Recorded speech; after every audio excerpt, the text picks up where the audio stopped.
Hello and welcome back to Bicyclelegs and another edition of Anniversary Albums. Today we're going to be looking at albums that are having a significant anniversary in the month of April 2023. Again, for those who are unfamiliar with the concept, when I say a significant anniversary, I'm talking about one that ends in a 5 or a 0. So 50th, 25th, 45th, that sort of thing.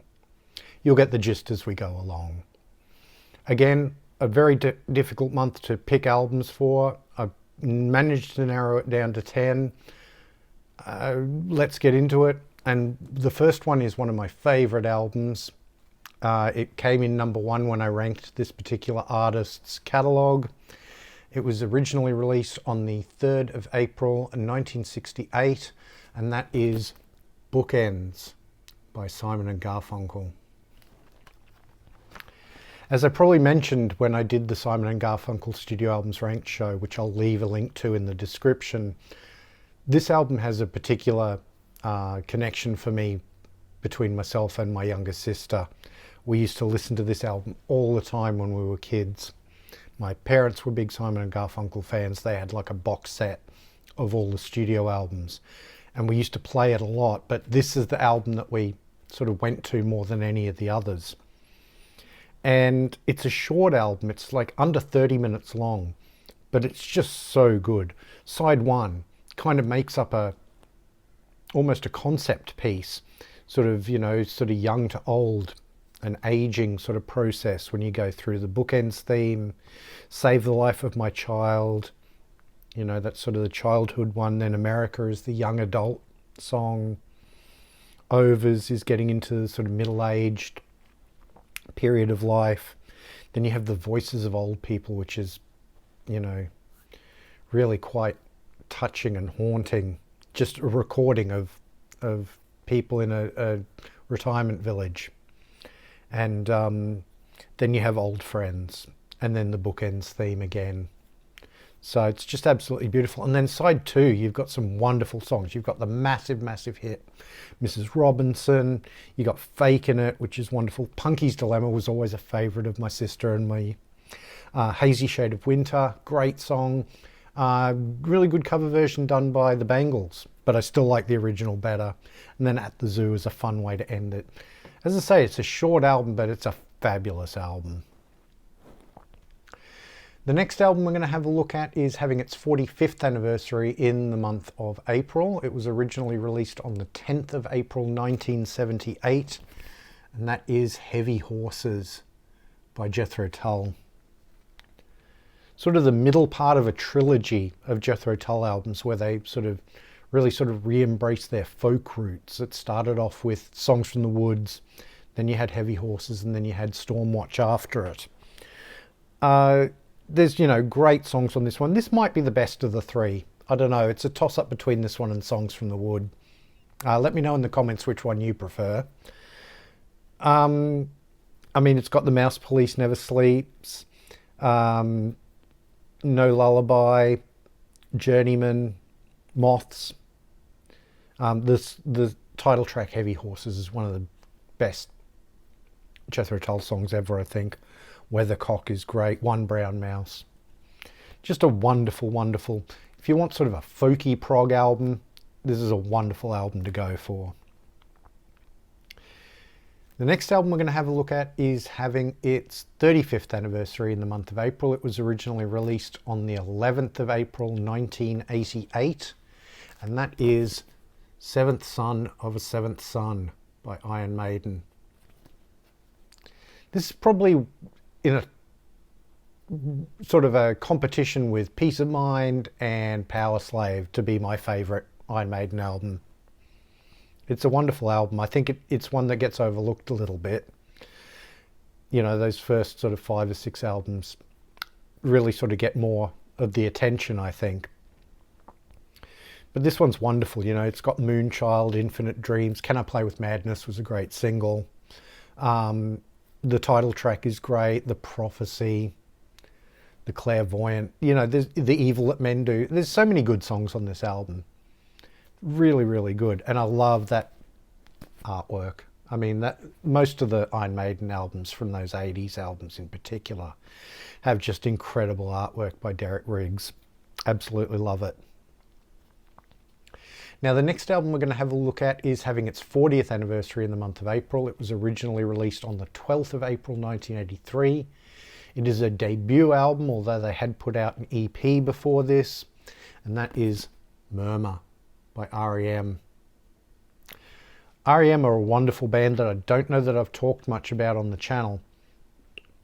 I am a particular fan of early R.E.M., sort of the IRS years. Some of the later stuff's wonderful too, but I really, really like the sort of IRS indie label period of R.E.M.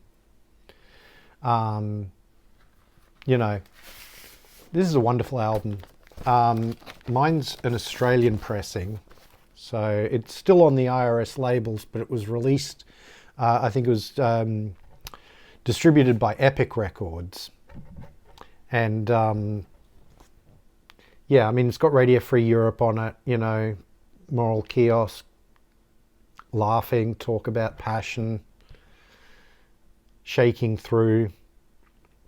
You know, this is really early stuff. Catapult, West of the Fields. You know, there's some really, you know, the sound of it is great. It's produced by Mitch Easter and Don Dixon. It's, you know, people say that in those sort of really early R.E.M. stuff that Michael Stipe was mumbling the lyrics. I don't know about that. He's certainly not singing quite as distinctly as he would in later years. But I kind of like that vocal style that he uses on those early albums. I got into R.E.M. a little bit later. I think the first R.E.M. song I ever heard was Fall On Me. And I still adore that song. I've been a fan ever since. But going back and listening to this really early stuff, absolutely wonderful. Highly recommended. Now, the next album we're going to have a look at is having its 55th anniversary in the month of April. It was originally released on the 19th of April 1968. And that is Odyssey and Oracle by the Zombies. Wonderful psychedelic music, but still with those real sort of pop sensibilities that the Zombies always had. You know, so many great songs on here, you know, Care of Cell 44, Rose for Emily, Maybe After He's Gone, you know, and then side two, you've got Changes, you've got This Will Be Our Year, Western from 1914, A Butcher's Tale. Friend of Mine, Time of the Season. I mean, you know, I mean, that was a big sort of hit, still gets played on the radio. Yeah, just an absolutely cracking album. It's a pity we didn't get more from the Zombies. There's only a couple of studio albums that they actually put out, so. But the, you know, members of the Zombies would end up going and doing other things like Argent and what have you. So. Now, the next album, this artist, there were 3 albums I could have chosen for this anniversary albums show. There was one album that was having a 30th anniversary, one that was having a 40th anniversary, and one that was having a 50th anniversary, all in the month of April. I ended up going for the one that's having the 50th anniversary. It was originally released on the 20th of April 1973, and that is Aladdin Sane by David Bowie. Now, this one was in my top 10 David Bowie albums. I'll leave a link to that in the description if you want to have a look at that one too. Just a great album, a wonderful follow-up to Ziggy Stardust. Bowie used to describe this album as Ziggy Stardust Goes to America. I feel like this album's sort of moves on from Ziggy. Although I like the Ziggy Stardust just a little bit better, this album's definitely more complex musically. You know, pieces like the title track Aladdin Sane and Time and Drive-In Saturday, Watch That Man, Lady Grinning Soul. You know, there's definitely more going on in the music, I think. Ziggy Stardust is a fabulous, fabulous album. It was number 2 in my top 10 David Bowie albums, but it is quite a simple album musically. This one, his band is definitely stretching out a bit more. And of course, it has the big hit Gene Genie on it as well, which is just absolutely brilliant David Bowie single. Now, the next album we're going to have a look at is having its 20th anniversary in the month of April. It was originally released on the 22nd of April 2003, and that is Damnation by Opeth. Now, this was quite a change of direction for them at the time. It came out after Deliverance, which was, you know, sort of a bone-crushingly heavy album, as a lot of their early stuff was. This one, there's no death growls on it.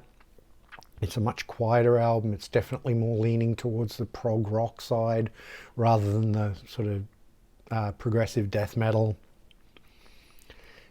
I got into Opeth in the later years, after Michael Ackerfeldt had stopped doing the death growl vocals.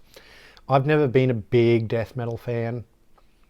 I went back into the catalogue later on and started listening to some of those earlier albums and finding some really good music on them. If you can sort of listen to the death growls, there's really great music on those early Opeth albums. But this, if you're not into the death growls, this is a really good album to get into Opeth with. Window Pane, Death Whispered a Lullaby, that's such a gorgeous song. You know, Closure, Hope Leaves, Ending Credits, it's just wonderful. Co-produced by Steven Wilson, as Deliverance also was. Great album. And definitely one, as I say, if you want to sort of explore the music of Opeth, but you can't really get past the death growls, this is a good starting place, I think, anyway. Now, the next album's another debut album. It's having its 45th anniversary in the month of April. It was originally released on the 24th of April 1978, and it is the self-titled album by Cold Chisel. Cold Chisel are a legendary Australian band. If you haven't checked them out, definitely do. Maybe not starting with this album. I don't know if this is the best Cold Chisel album. It's still a really, really good album though. But they would do better stuff as they went along, I think. This has sort of the first classic Cold Chisel song on it, which is Kaysan. But you've also got Home and Broken Hearted and Rosaline and Northbound, One Long Day. Yeah, it's a really good album, but they would just go on to bigger and better things. Funny thing with Cold Chisel, I really, really like Cold Chisel, but I'm not a big fan of Jimmy Barnes' solo. I don't know why. Just never really got to me. But Cold Chisel, great stuff, definitely worth checking out. Now, the next album we actually talked about last week, because it's a B-52s album. I'll leave a link to that one in the description as well, and there should be a card at the end as well with our B-52s choose our favourite song from each album panel, which was a wonderful show, lots and lots of fun to do. Always great working with Grant and Peter and Todd. Love working with those guys. But yeah, it's having its 40th anniversary in the month of April. It was originally released on the 27th of April 1983, and that is Whammy. Now, my choice for favourite song on this was Whammy Kiss, but as I said in the video at the time, I could have gone with Song for a Future Generation. I could have gone with Butterbean. I could have gone with Legal Tender. There's so many good songs on this album. Trism, great song. Queen of Las Vegas. Big Bird. Don't Worry. If you get the original pressing, it has Don't Worry. It got replaced by Moon 83 in later pressings and on CD. It's a Don't Worry sort of a tribute to Yoko Ono, who was definitely an influence on the band and someone who definitely doesn't get enough respect as a music artist. I love Yoko. I think she's great. This is a terrific album. One of the best B-52s albums in my humble opinion. Definitely worth checking out if you haven't.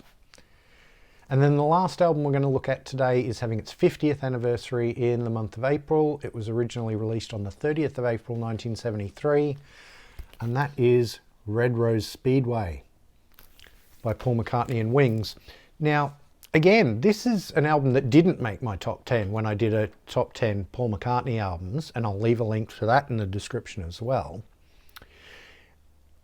That doesn't mean this isn't a really good album. It's just not as good as some of his other works. I think this is one that gets sort of poo-pooed a lot. The big hit off this was My Love. A lot of people say it's a really sappy, syrupy ballad. I quite like it. But I think there's a lot of other good music on this album. Big Barn Bed, great song. Get on the Right Thing, I think is really good. Little Lamb Dragonfly, Single Pigeon, When the Night, and then you get this sort of mini, sort of almost like the medley on, what's the album? Abbey Road. You get a little medley of sort of Hold Me Tight, Lazy Dynamite, Hands of Love, and Power Cut. I think it's a good album. It's one that I don't go back to enough, I don't think, and definitely one that I think deserves a little bit more love. So there you have it. Those are my 10 picks for anniversary albums in April of 2023. Please let me know in the comments which ones you like, which ones maybe you don't care for so much. Tell me which ones I missed. I always love it when somebody points out albums to me that I might have either had on my longer list that I left off, or even better, when you guys list an album that I didn't even think of. And it makes me kick myself, but I love, it makes me go and listen to those albums again. So yeah, thank you for leaving comments, and really, yeah, great. Please like, share and subscribe. It really does help the channel out. If you're new to the channel, please go and have a look at some of my other videos. Everything's playlisted. So if you want to look at some of my other anniversary album shows, for example, there's a playlist for all of those. Or if you want to look at my studio albums ranked shows, there's a playlist for those. If you want to look at my in defense of or favorite albums of all time, playlist for those, etc., etc. If you want to follow me on social media, I'm at bicyclelegs on Instagram and Twitter, and I now have a dedicated Bicyclelegs Facebook page, so you can just search for that. There will be links in the description for all of that as well, so please do check that out. Thank you very much for watching, and I'll see you in the next one.